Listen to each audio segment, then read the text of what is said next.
Hello everyone. तो हम आज जानेंगे कि आंसर शीट के अंदर क्वेश्चंस कैसे लिखते हैं, उसका प्रॉपर मेथड क्या होता है। क्योंकि बहुत सारे लोग हैं जिन्हें पता ही नहीं है कि हम आंसर बुक में आंसर कैसे लिखें। और ये बहुत ज़रूरी है कि आपका जो प्रेजेंटेशन है आंसर शीट के अंदर वो अच्छा हो, क्योंकि जो पेपर चेक करेगा उसको आपके बारे में कुछ नहीं पता। वो आंसर शीट के अंदर आंसर देख के उसका जो रिप्रेजेंटेशन आपने किया है वो देख के ही आपको मार्क्स देगा। अब मान लो कि आपको बहुत अच्छे से सारे आंसर्स आते हैं, ठीक है, आपने उसको लिखा भी, पर उसको अगर आपने प्रॉपर वे में नहीं लिखा होगा तो जितने मार्क्स आपको मिलने चाहिए थे, जितना अट्रैक्टिव वो होना चाहिए था, उतना नहीं हो पाएगा और इसका असर आपके मार्क्स पे भी होगा। तो हम आज जानेंगे कि हम इफ़ेक्टिवली आंसर्स कैसे लिख सकते हैं। पहली बात तो ये कि जब भी आपको क्वेश्चन पेपर मिलता है उसको बहुत अच्छे से आप देख लो कि एक्चुअल में कितने आंसर्स हैं, हमें कितने मतलब क्वेश्चन पूछे गए हैं, उसके पार्ट्स है कि नहीं, और कितने सेक्शन हैं, ए बी सी डी। ए में ए और बी है कि नहीं, फिर बी के अंदर कितने क्वेश्चंस हैं, उसमें से कोई पूछे गए हैं कि सिर्फ 3 ही लिखने हैं या 5 ही लिखने हैं, वॉटएवर। ओके, तो आपको पहले एक नज़र पूरा जो क्वेश्चन पेपर आपको दिया गया है उसके ऊपर देख लेना है। ओके, नाउ सेकेंड इज जो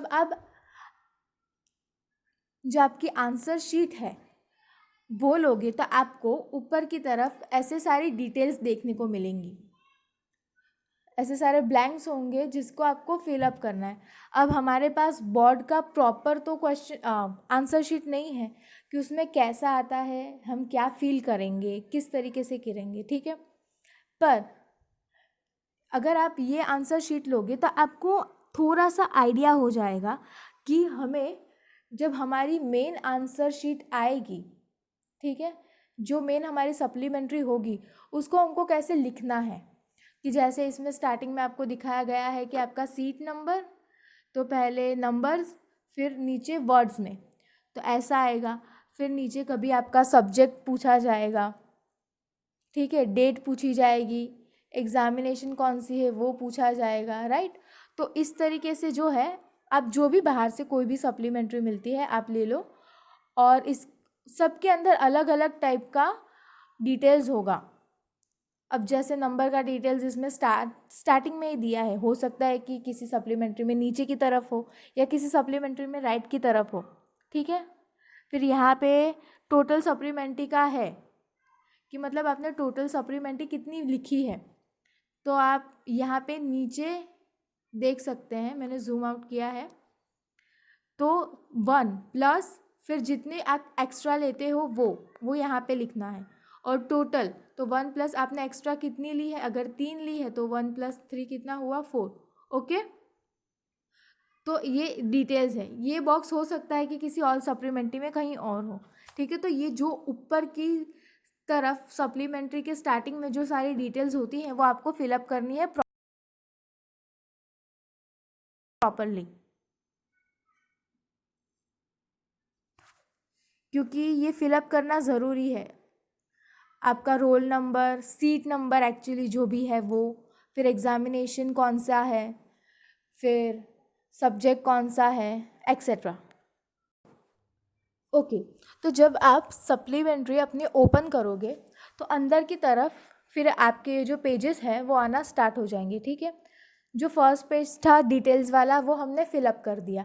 अब जो सेकंड पेज है जिसके अंदर से आपको अब आंसर लिखना स्टार्ट करना है, तो आप पहले देख लो कि आपकी जो सप्लीमेंट्री है उसमें मार्जिन है कि नहीं। जैसे आप यहाँ पे देख सकते हो, राइट, यहाँ पे आपको मार्जिन बनाई गई दिख रही है, और जो दूसरी साइड है यहाँ पे भी आपको मार्जिन दिख रही है। तो आपको एक्स्ट्रा मार्जिन क्रिएट करने की ज़रूरत नहीं है दोनों साइड, ठीक है, मार्जिन बनाना ज़रूरी है, बट आपकी जो सप्लीमेंट्री है उसके अंदर ऑलरेडी एक बॉक्स जैसा बनाया है और आजू बाजू आपको एक ब्लैंक सा जगह भी दिख रहा है, ठीक है, और बीच में बॉक्स है और लाइनिंग्स है, और यहाँ पे भी एक डार्क रेड पट्टा आपको दिख रहा है, ठीक है।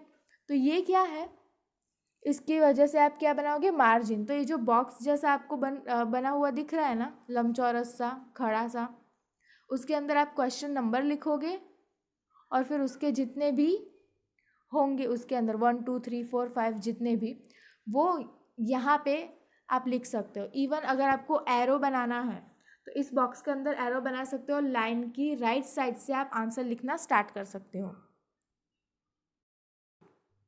ओके, नाउ सी, अब जैसे ये सप्लीमेंट्री है, राइट, इसमें इस साइड तो आपको बॉक्स मतलब मार्जिन बनाया हुआ तो दिख रहा है, बट जब हम इस साइड देखेंगे तो यहाँ पे दूसरी साइड मार्जिन नहीं है, right.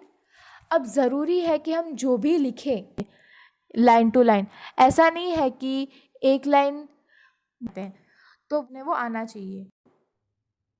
Okay, now see here, यहाँ पे आप देखो तो आपको एक साइड मार्जिन दिख रही है, एक साइड मार्जिन नहीं है, राइट।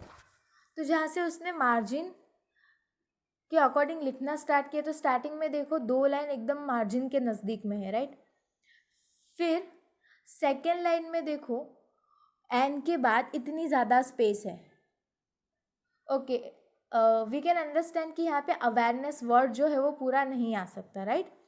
पर जो अवेयरनेस है, अब उसके ऊपर की लाइन देखो तो क्या आप देखने को मिलेगा कि जो ऊपर का एंट है, गवर्नमेंट का एंट, ENT, ठीक है, तो वो मार्जिन के एकदम नज़दीक है। फिर जो अवेयरनेस है वो दूर लिखा गया है, राइट। फिर वापस से देखो उसके नीचे दूसरा वर्ड, फिर उसके बाद वापस से ऑन दी, तो ये तीनों कैसे मार्जिन से दूर है। फिर नीचे आता है ANG, तो उसमें देखो ये वापस से मार्जिन के नज़दीक में है, मतलब ये जो लाइन बनाई है उसके नज़दीक है, राइट। फिर वापस से कॉमा मार्जिन के पास और उसके अंदर लाइन, तो ये क्या है, इवन नहीं लगेगा। फिर दूसरी साइड भी हम यहाँ पे देखते हैं, जैसे थर्ड लाइन में ओपन है, फिर पब्लिक है, फिर अदर है, राइट। फिर उसके बाद वापस से देखो भारत और उसके बाद इतनी सारी स्पेस, फिर ऑल्सो नीचे से देखो 1 2 3 4 5 5th लाइन है ऑल्सो वाली, राइट। फिर उसके नीचे देखो पेपर, फिर इतना सारा गैप, फिर वापस से इतना सारा गैप, और फिर डिस्टेंस, राइट। सो हमें क्या करना है कि जितना हो सके हमको एक दूसरे के नीचे लाइन आती जाए और प्रॉपरली लाइन टू लाइन हम लिखें। ऐसा नहीं कि कहीं कुछ ज़्यादा गैप हो गया, कहीं कुछ कम हो गया। ओके, अगर बड़ा वर्ड है तो आप ऐसे कर सकते हो, बट मेक श्योर कि आप ऐसे अनइवन तरीके से ना लिखें।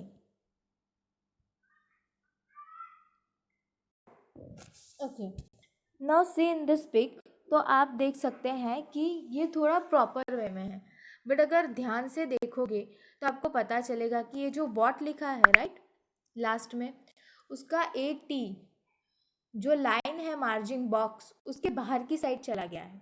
ये जो हमारे पास है सप्लीमेंट्री, उसमें देखो आपको ऑलरेडी पेज के अंदर बॉक्स बनाया है और जो बॉक्स है उसके दोनों साइड थोड़ा सा वाइट पोर्शन खाली है। मीन्स आपको इसके अंदर कोई एक्स्ट्रा मार्जिन मतलब एक लाइन खींच के अलग से पार्ट बनाने की ज़रूरत नहीं है, आप इसी को यूज़ कर सकते हो और इन 2 लाइंस के बीच में ही लिख सकते हो। जैसे इसमें लिखा है क्वेश्चन 1 का आंसर, क्वेश्चन 2 का आंसर, और जो देखो जो लेफ्ट साइड आपको बॉक्स दिख रहा है अंदर की तरफ, उसमें नंबर्स आप लिख सकते हो, एरोज कर सकते हो, और लाइन के दूसरी साइड से क्या आप आंसर लिख सकते हो। तो ये थोड़ा प्रॉपर है, ठीक है।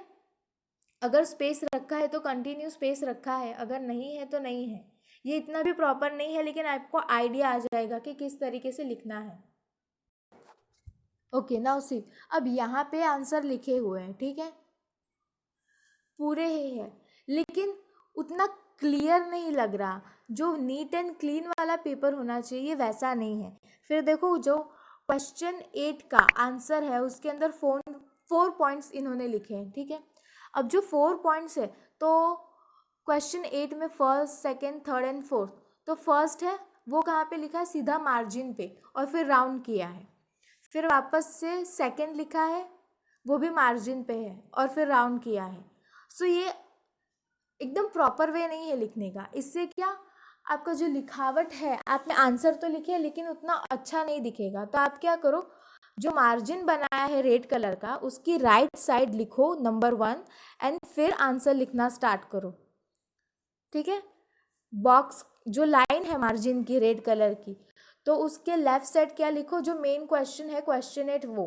फिर उसके बाद उसके जो सब पॉइंट है, 4 है या 5 है, जितने भी है, अगर आपको नंबर दे के लिखना है, अगर मान लो कि प्रॉपरली कोई आंसर में 4 ही आते हैं, जैसे कि एनवायरनमेंट के कितने पार्ट है मेनली, कि उसके कितने मेन 4 घटक है, कंपोनेंट कितने हैं, तो जैसे बायोस्फीयर है या लिथोस्फीयर है, एटमॉस्फेयर है, हाइड्रोस्फीयर है, ठीक है। ये 4 है और इन चारों को आपको पूछा गया है, तो आप 1 2 3 4 करके भी लिख सकते हो, राइट। बट कोई ऐसा आंसर है जो बहुत बड़ा है, जैसे कि एसएस में कोई आंसर है, तो आप क्या करोगे, जब ज़्यादा पॉइंट्स आपको बनाने हैं तो आप फिर नंबर्स नहीं दिख सकते, फिर आप क्या करोगे, एरो कर सकते हो। अब एरो आप जो ये मार्जिन है उसके अंदर साइड भी कर सकते हो और उसके बाहर साइड भी कर सकते हो, ठीक है। तो ये जो गलती है नंबर्स वाली, ये मत करना, ओके। अब इस पेपर में देखो, इसमें एक साइड मार्जिन दी है ब्लैक कलर से, ठीक है। अब आपको ब्लैक कलर की सीधी लाइन दिख रही होगी, वो जो दूसरी साइड है वहाँ पे मार्जिन नहीं है। तो देखो मैंने क्या किया है, एक पेंसिल से लाइन ड्रॉ की है, तो आपको थोड़ी सी राइट साइड में पेज पे जगह मिल गई, ठीक है। मतलब उसके अंदर अब हमको नहीं जाना, और ये जो लाइन है दोनों तरफ के, लेफ्ट और राइट में, हमको अब उन्हीं दोनों के बीच में आंसर लिखना है, राइट।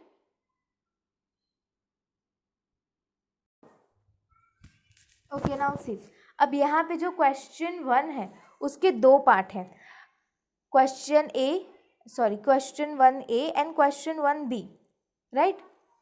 अब देखो क्वेश्चन 1A जो है उसमें 4 क्वेश्चंस दिए गए हैं, और क्वेश्चन 1B जो है उसमें कितने, उसमें भी 4 क्वेश्चन है, बट इसमें लिखा है एनी 3, राइट। तो हम क्या कर सकते हैं, क्वेश्चन 1A है और वो शॉर्ट क्वेश्चंस हैं, राइट। तो बड़ा सा हम ऊपर स्टार्टिंग में पेज के ऊपर क्वेश्चन 1A लिख सकते हैं, या तो जो साइड में मार्जिन है वहाँ पे भी लिख सकते हैं, ठीक है। फिर 1 करके आंसर, 2 करके आंसर, 3 4 करके आंसर, राइट। अब मान लो कि हमारे पास नीचे पेज बच गया है, तो हम क्या करेंगे, जो क्वेश्चन 1B है वो हम नीचे से ही क्वेश्चन 1B लिख के स्टार्ट कर सकते हैं। अगर आप चाहते हो कि आप न्यू पेज पे लिखो तो आप न्यू पेज पे भी लिख सकते हो, बट क्वेश्चन 1 के ही ये 2 पार्ट है, A और B, ठीक है। तो आप कंटिन्यू इसको सेम पेज पे लिख सकते हो। बट अब मान लो कि जब क्वेश्चन नंबर 2 आएगा, तो भले ही आपके सप्लीमेंट्री में कितनी भी जगह बाकी हो, ठीक है, पर आपको वो न्यू पेज पे ही लिखना है, राइट। अब बहुत सारे बच्चे क्या करते हैं, क्वेश्चन 2 है इसमें देखो, ठीक है, इसमें और करके दूसरा भी क्वेश्चन आपको दिया गया है, तो और मीन्स इसके अलावा, तो मतलब कंपलसरी नहीं है कि आपके दोनों ही लिखने हैं, या तो आप फर्स्ट वाला लिखो या तो फिर आप सेकंड वाला लिखो, आपको दोनों ही नहीं लिखने। इसके ऑप्शन में दूसरा दिया गया है, तो मतलब कोई क्वेश्चन ऐसे भी आएंगे जिसमें आपको 2 ऑप्शंस दिए गए होंगे, और ये जो क्वेश्चन 1B है उससे अलग है। इसमें देखो क्वेश्चन 1B जो है उसमें 4 क्वेश्चन दिए हैं, बट आप ऊपर देखोगे तो आपको नोट मिलेगा एनी 3, मीन्स आपको 4 क्वेश्चंस दिए गए हैं, इसमें से आपको कोई भी 3 लिखने हैं, राइट। अब ज़रूरी नहीं है कि आपको 4th वाला है तो आप 4th वाला भी लिखो, क्योंकि आप चारों लिखोगे फिर भी आपको चारों के मार्क्स नहीं मिलेंगे, आपको 3 के ही मार्क्स मिलेंगे, ठीक है। और उसी तरीके से क्वेश्चन 2 में मान लो कि इसमें 2 क्वेश्चन पूछे गए हैं, what is gender inequality and explain their objectives, right. और उसके और में है discuss the contribution of mass media and movie to remove the gender imbalance, right. अब ये दोनों क्वेश्चन है, मान लो कि आपको आते हैं और आपने दोनों ही लिख दिए, बट आपको मार्क्स तो 10 ही मिलेंगे, किसी एक के लिए ही 10 मार्क्स मिलेंगे। ऐसा नहीं कि आपको दोनों आ रहा है। तो क्वेश्चन 2 तो देखो टोटल कितना है, 10 मार्क्स का है, और किसके लिए, एक ही क्वेश्चन के लिए। और इसमें और करके आपको दूसरा पूछा है, या तो एक लिखो ऊपर वाला या तो नीचे वाला लिखो, आपको दोनों नहीं लिखने। अगर दोनों लिखे तो ऐसा नहीं है कि आपको 20 मार्क्स मिल जाएंगे, राइट। सो ये ध्यान रखना। वैसा ही क्वेश्चन 3 में भी है, और करके 2 दिया गया है। तो हमें हमेशा क्या याद रखना है कि न्यू जो क्वेश्चन है या न्यू सेक्शन जो है वो न्यू पेज से स्टार्ट करना है, फिर भले ही आपके सप्लीमेंट्री में कितनी भी पेज नीचे बाकी रहे, राइट। अगर क्वेश्चन 1 का या क्वेश्चन 2 का किसी में ए और बी करके पार्ट आता है, ठीक है, तो आप उसको कंटिन्यू लिख सकते हो। बट मान लो कि सेक्शन ए है, फिर सेक्शन बी है, सेक्शन सी है और डी है, तो आपको वो न्यू पेज से ही स्टार्ट करना है। ओके, अब इसमें देखो क्वेश्चन 1 जो है, question 1 A and question 1 B, right. तो क्वेश्चन ए में कितने 4 क्वेश्चन है क्वेश्चन 1 ए में। तो अब मान लो कि आपको नहीं आता है या आपको बाद में याद आया, तो आप क्या कर सकते हो, आपको 1 2 3 आता है लेकिन आपको 4th नहीं आता, तो आप उसकी स्पेस रख सकते हो, राइट। क्योंकि ये 1 मार्क्स का है तो उसके अकॉर्डिंग आपको स्पेस रखनी है, फिर आप दूसरा स्टार्ट कर सकते हो आगे। या फिर आपको ऐसा लगे कि क्वेश्चन 1 ए है, ठीक है, तो उसमें 3rd 4th आ रहा है और फर्स्ट आ रहा है लेकिन सेकंड नहीं आ रहा है, तो आप क्या कर सकते हो, फर्स्ट सेकंड थर्ड और फोर्थ है, ये सीक्वेंस है आपकी, right. But same he question है तो आप उसके जो सब क्वेश्चन है उसको ऊपर नीचे कर सकते हो, मतलब 4th 3 1 आप ऐसे लिख सकते हो। फिर लास्ट में जो 2 आता है आप वो भी लिख सकते हो। बट ऐसा नहीं कि जो क्वेश्चन 1 ए है और उसका जो 2 वाला है आपको नहीं आता और आपने पूरा पेपर लिख दिया, फिर लास्ट में जब क्वेश्चन 4 होगा तो उसके पास क्वेश्चन 4 के बाद आप क्वेश्चन 1 ए जो है उसका सेकंड वाला लिखोगी, तो इसे काउंट नहीं किया जाएगा क्योंकि सप्लीमेंट्री चेक करते वक्त कोई इतना फ्री नहीं होता है, राइट। ओके, सो ये कुछ बेसिक सी चीज़ें थी कि आपको आंसर्स कैसे लिखने हैं, और ये बेसिक मेथड थी कि आपको क्या कैसे लिखना है, सेक्शन कहाँ पे लिखना है, नंबर्स कहाँ पे लिखने हैं, एरोस कैसे करने हैं, ठीक है। अब ये जो आंसर शीट कैसे लिखने हैं, आंसर शीट में आंसर कैसे लिखने हैं, ये बहुत लंबा टॉपिक है और ये वीडियो बहुत ज़्यादा बड़ा हो गया है, तो मैं इसके कुछ पार्ट्स करूँगी। ये बेसिक सी चीज़ें मैंने इस वीडियो में समझाई थी आपको, और डीप मैं आपको दूसरे वीडियो में सिखाऊंगी। Till then bye bye, thank you. I hope आपको ये वीडियो यूज़फुल रहा होगा।